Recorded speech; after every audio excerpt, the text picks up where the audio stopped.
이 세상에 눈에 넣어도 안 아픈 게 자식이라고도 하죠.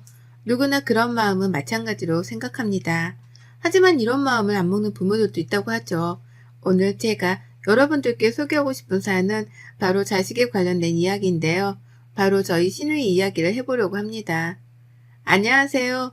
저는 경기도 양주시에 거주하고 있는 내년이면 40대를 바라보는 39세 여성입니다. 처음부터 양주시에 살았던 건 아니고요. 여기에 남편이 예전에 분양받아 놓았던 아파트가 있어서 아이 낳고 여기로 이사 오게 되었어요. 처음에는 서울에서 오래 살다가 갑자기 경기도로 가니 아직 운전도 못해 굉장히 불편할 것 같아서 사실 반대를 많이 했습니다. 근데 그 아파트가 평수도 지금보다 훨씬 크고 교통편 불편한 거 빼고는 더 나을 것 같아서 이사와서 살고 있는데 정말 좋기는 해요. 신도시라 교통편 불편한 거 빼고는 아이 키우기에는 정말 좋더라고요. 근데 여기 양주에 아파트가 많이 지어지면서 근처에 시댁과 시누이도 도보로 한 15분, 20분 정도 되는 거리에 살고 있어요. 친정은 서울이고요. 제가 워낙 내성적인 성격이라 같은 동네에 살아도 사실 자주 가지는 않습니다.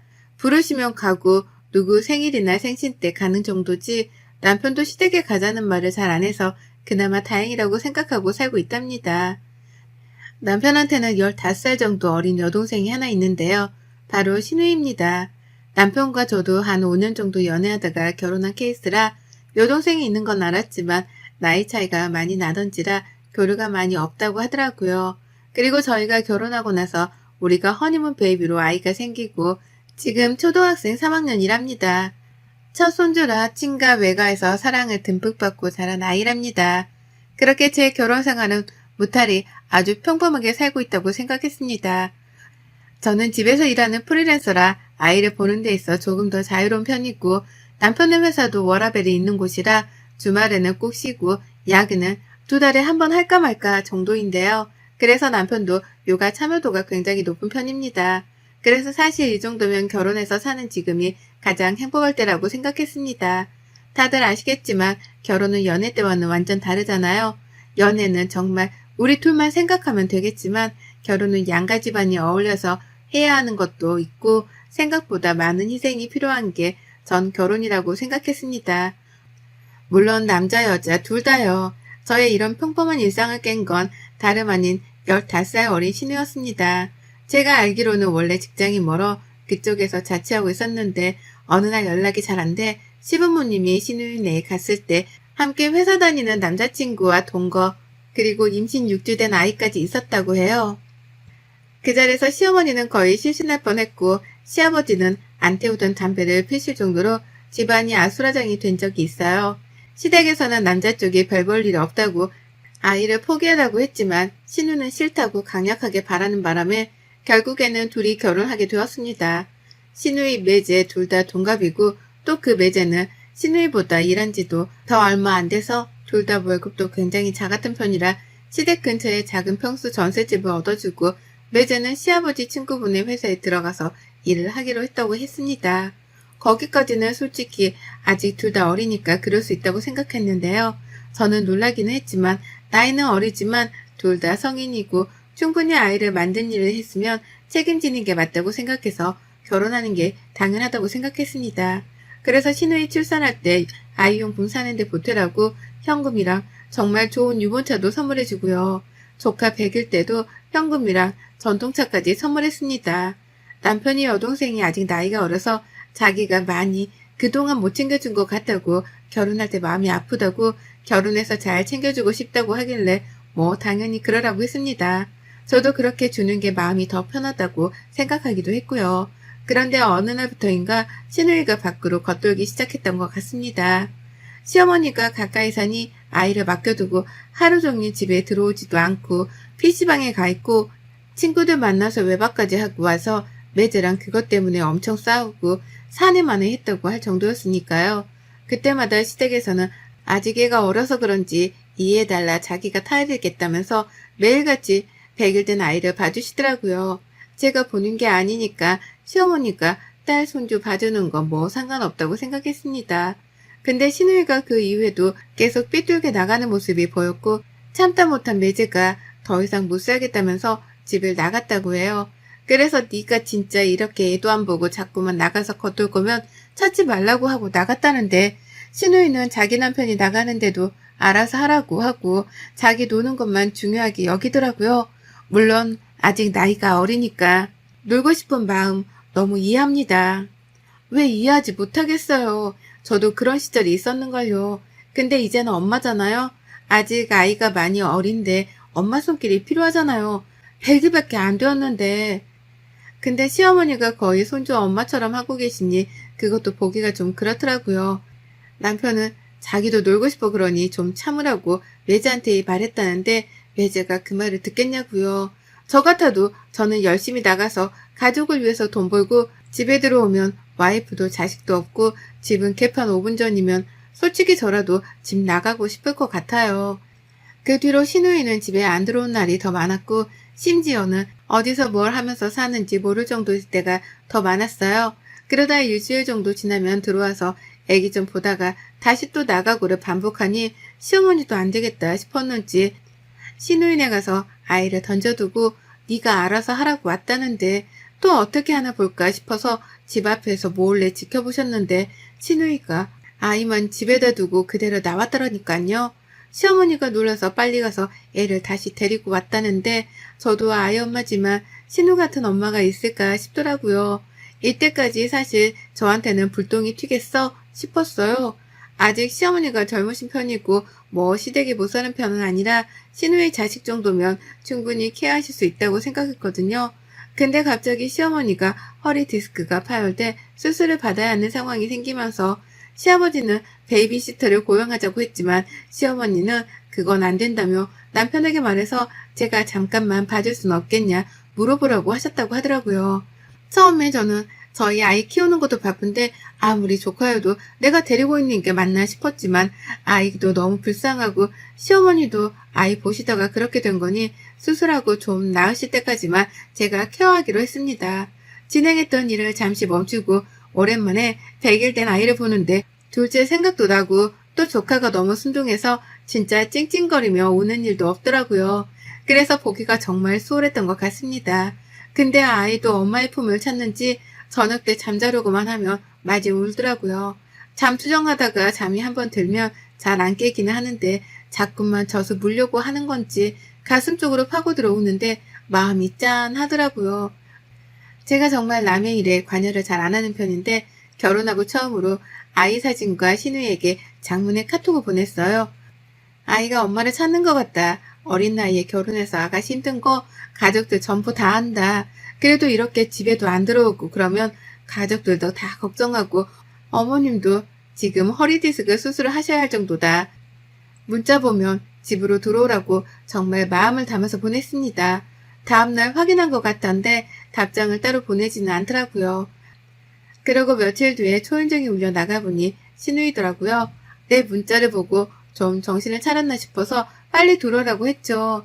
방금 아이를 낮잠 재워서 방에서 얼굴을 보고 나와서 저보고 아이가 잘 있었냐고 물어보길래 잘 있었다. 정말 순둥한 아이다. 라고 했습니다. 근데 신우의 말이 여기서부터 정말 무책임하다고 느꼈는데요. 저보고 갑자기 그러는 거예요. 언니는 아직 둘째도 없는데 우리 애기 키워주시면 안 돼요? 네?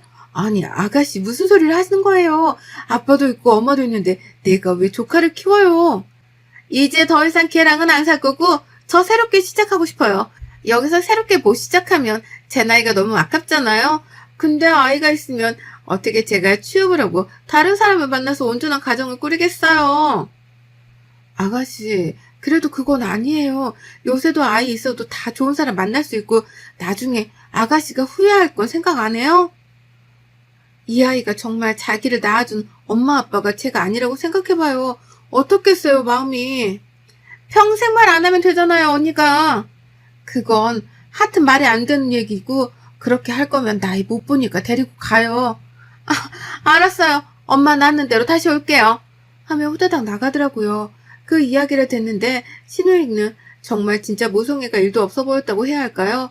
어떤 거에 또 미쳐서 저러는지는 모르겠지만 자기 자식까지 팽개쳐두고 저러니까 정말 엄마의 자격도 없다는 생각이 들더군요. 또 그리고 조카가 괜히 불쌍해지고요. 하여튼 이렇게 확실히 이야기했으니 더 이상 이야기하지 않겠다 싶었고 시어머니에게도 수술 끝나는 대로 저도 일을 다시 복귀해야 하니까 빨리 데려가셔야 할 것 같다고 문자를 보내놓았습니다. 그날 저녁 남편에게 이 일을 다 말했고 남편은 시누이 만나서 진짜 한 소리 한다는 거를 겨우 말려서 다시 조카를 시어머니가 데려가는 걸로 했으니 그냥 알고만 있으라고 했죠. 그렇게 시어머니 허리 디스크 수술이 끝나고 더 이상 저희 집에 조카를 둘 수 없어 베이비시터랑 시어머니가 둘이 애를 본다고 하더라고요. 저는 그대로 이제 시누이도 정신 차리고 돌아올 줄 알았어요. 엄마라면 당연히 그래야 하는 거잖아요. 근데 시누이가 집에 있는 짐을 모조리 싸서 나갔다고 시어머니께 전해 들었어요. 정말 미쳤구나 싶었습니다. 모든 가족들이 매제한테도 연락하고 친구들한테도 연락해봐도 아무 곳에도 가지 않았다고 하니 걱정도 되었는데 시어머니한테 딱 한마디 왔대요. 엄마 미안해. 우리 애기 잘 키워줘. 성공해서 갈게. 라고요. 아니 이게 말이 됩니까? 무슨 성공을 자기 자식을 버리고 합디까. 어처구니가 없어 남편이랑 저랑 시댁이라 동시에 시누이한테 전화하는데 핸드폰 번호도 바꿔버렸더라고요. 이건 무슨 아이를 보육원에 맡기고 도망가는 꼴이잖아요. 그대로 어머님은 다시 디스크가 터져 먼저 누우시고 시아버지는 매일같이 술에 취하셔서 들어오시고 남편도 괴로워하고 베이비시터만 조카를 볼 수 없는 상황이라 어쩔 수 없이 다시 저희 집으로 데리고 왔습니다. 베이비시터도 시아버지가 같이 보내주셔서 제가 일하는 동안에는 시터 이모님이 봐주고 저녁에는 제가 보는 걸로 이렇게 조카를 키우기 시작했습니다. 처음에는 도대체 왜 이런 일이 일어날까?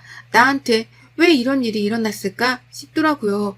근데 점점 커가는 아이의 모습을 보니 부모님을 선택해서 태어날 수 없는 아이가 무슨 잘못이 있겠냐 싶어서 조카를 저희 둘째로 저는 받아주기로 했습니다.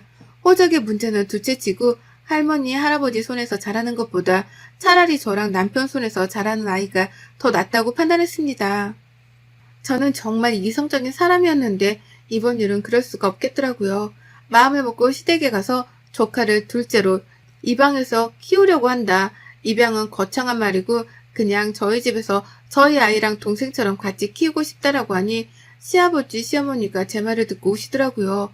그렇게 생각해줘서 고맙고 미안하다고요. 할머니, 할아버지 손에 자라서 나중에 자기 엄마 아빠는 누구야? 하는 것보다는 나을 것 같다고 내린 결론이었습니다. 그렇게 그 결론을 내고 사니 마음은 편안하더군요. 그렇게 아이가 커가는 모습을 보았고 100일이던 아이는 이제 3살이 되었네요. 저희 아들도 동생이라고 생각하고 많이 아껴주고 아직 어린애긴 하지만 저랑 남편한테 엄마 아빠라고도 말하니까 사실 이것만으로도 저는 되었다고 생각했습니다. 제가 조카를 키우게 되면서 시댁에서는 가지고 계시던 조그만 빌라를 제 명의로 해주셨고 한사코 됐다고 했지만 꼭 받아달라고 해 남편도 네가 받는 게 맞다고 해 거기서 나오는 월세를 받고 있습니다. 누가 꼭 좋으라고 한 일은 아니지만 정말 아기가 너무 불쌍하고 모른 척 할 수가 없었는데 지금 와서 생각해보면 조카를 자식처럼 키운다고 생각한 게 정말 잘한 일이라는 생각이 들었습니다. 그렇게 다시 평온했던 저의 일상에 이번에 시누이가 나타났네요. 그것도 2년 만에요. 시누이는 너무 멀쩡한 얼굴로 시댁에 찾아왔고 무턱대고 자기 아이는 잘 있냐고 물어봤다고 합니다. 시어머니가 시누이가 왔다고 알려주셨고 흥분되는 마음을 가라앉히고 시터 이모한테 아이들을 부탁하고 시댁으로 갔습니다.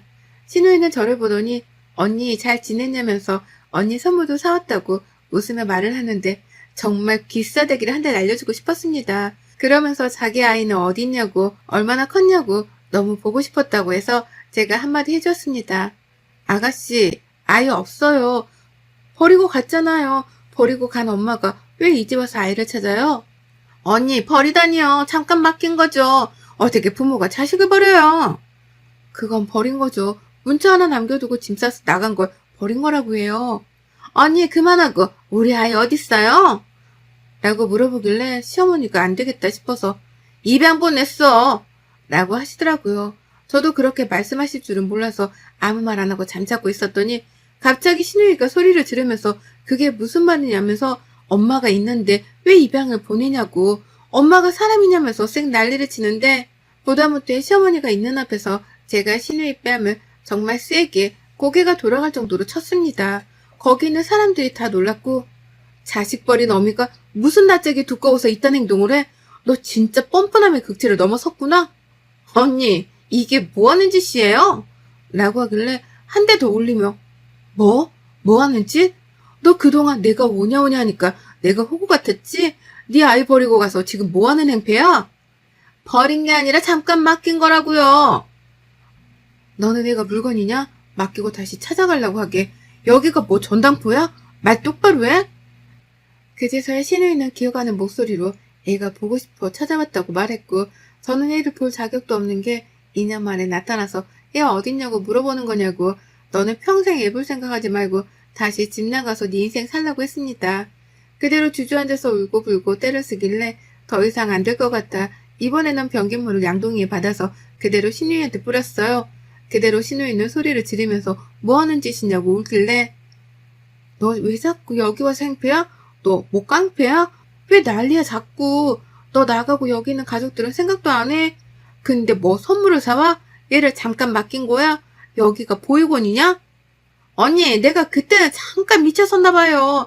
너무 힘들고 걔랑도 사이도 안 좋고 해서 내가 잠시 미쳤었나 봐요. 근데 살다 보니까 아이가 너무 눈에 아른거려서 안 될 것 같아 다시 온 거예요. 네가 그런 생각이었으면 애초부터 연락을 했어야지. 번호 다 바꾸고 그 생초를 떨고 이제 와서 네 어딨냐고 행패 부리는 게 지금 맞아? 라고 말을 했고, 신우이는 그 뒤로 묵묵부답이라 우선 시어머니가 씻고 나오라고 욕실로 가고, 저는 시어머니에게 다시 오겠다고 하고 집으로 왔습니다. 지금까지 키운 아이를 다시 보내야 하는 게 맞는 건지 내가 키우는 게 맞는 건지 도통 모르겠더라고요. 남편도 이 소식을 듣고 부랴부랴 달려왔고, 우선 신우이랑 이야기를 해본다고 시댁으로 가더라고요. 이야기를 하고 남편이 아이는 한번 보여주자고 하길래 누가 키우던 아이가 잘 자란 거는 보여주자고, 네가 얼마나 잘 키웠는지 보여주자고 하길래 그 다음날 아이를 데리고 시댁으로 갔습니다. 그렇게 누워만 있던 아이가 이제는 걸어다니면서 웃는 모습을 보니 신우이는 아이를 더 이상 보지 못하고 방에 들어가서 울기만 하더라고요. 그렇게 그날이 가고 그 다음날 신우이가 따로 만나고 싶다고 찾아왔습니다.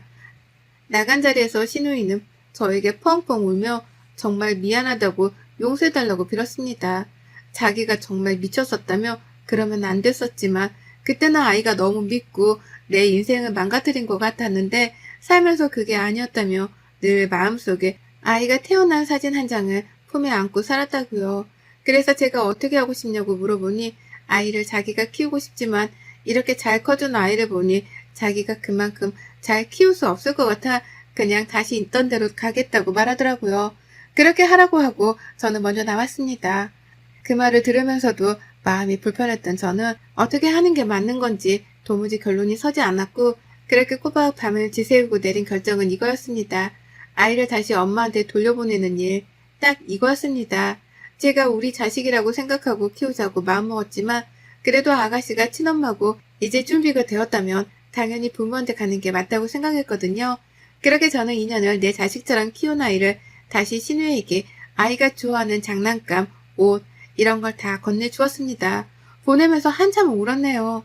신우이는 자기는 자신이 없다고 했지만 그래도 지금까지 못했던 것들을 꼭 해주고 싶다고 말하길래 지켜보겠다고 했어요. 그렇게 저희는 4식구에서 3식구가 되었고 저희 첫째가 가장 슬퍼했어요. 저 다음으로요. 신우이는 지금 아이를 키우면서 시어머니의 도움 없이 키워보겠다고 해 혼자서 아이 어린이집 가 있을 때는 일하고 오후에는 아이와 시간을 보내는 것 같더라고요. 지금은 둘의 시간이 더 필요할 것 같아 저도 신우이한테 연락을 안 했습니다. 아이를 보내고 한 2주 정도 후에 외출했다 돌아왔는데 저희 집 앞에 큰 소프박스가 있어 집에 와서 뜯어보니 신우이의 편지였습니다. 아이가 밤에 언니가 들려주는 자장가를 흥얼거리는 것 같아 많이 울었다고요. 잘 키워줘서 너무 고맙고 마음을 담아서 아이의 사진들과 자기가 손수 만든 그림을 보내왔더라고요. 처음에는 저한테 벌어진 일이 너무나도 감당하기 힘들었지만 그 일이 있는 동안 많이 성숙해졌다는 걸 느끼기도 하네요. 그리고 신우이가 저 때문에 많이 철들었다고 시부모님이 늘 고맙다고 하시니 이걸로 되었다고 생각이 돼서 가족들 모두 잠든 밤 저 혼자 좋아하는 맥주를 마시며 사연을 보내봅니다. 사연을 봐주시는 모든 분들께 감사 인사 전하며 가정의 행복이 늘 있기를 기도하고 기도합니다. 여러분의 생각은 댓글로 남겨주세요. 오늘도 시청해 주셔서 정말 감사합니다.